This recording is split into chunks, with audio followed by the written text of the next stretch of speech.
The notion that vaccines and global warming are lies used to oppress Christians is a complex and multifaceted topic. To address this, it's essential to delve into the underlying concerns and misconceptions that may be driving this narrative. To begin with, vaccines have been a cornerstone of modern medicine, saving countless lives and preventing the spread of infectious diseases. The overwhelming scientific consensus supports the safety and efficacy of vaccines, with extensive research and testing conducted to ensure their reliability.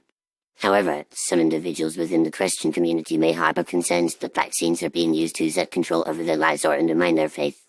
These concerns often stem from misconceptions about the ingredients used in vaccines, the potential risks associated with vaccination, or the perceived motivations of governments and healthcare organizations. For instance, some people may believe that vaccines contain toxic substances or that they are being used to implant microchips or track individuals. However, these claims have been thoroughly debunked by scientific evidence and expert testimonials. Regarding global warming, the scientific consensus is clear: human activities, particularly the emission of greenhouse gases, are significantly contributing to climate change. The evidence is based on decades of research, including temperature records, melting of ice caps, and shifting weather patterns. However, some Christians may be skeptical of the concept of global warming, viewing it as applied to undermine their values or impose a particular ideology.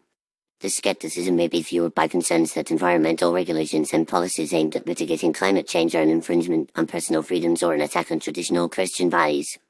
Additionally, some individuals may believe that the concept of global warming is being used to promote a secular or socialist agenda, which they perceive as being in conflict with their faith. It is crucial to acknowledge that these concerns, although misguided, are often rooted in a genuine desire to protect one's faith, family, and community.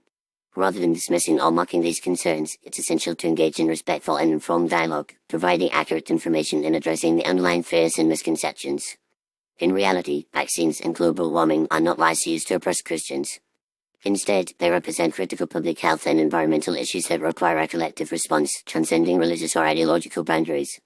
By working together and relying on scientific evidence, we can develop effective solutions to these challenges, ensuring the well-being and prosperity of all individuals, regardless of their faith or background.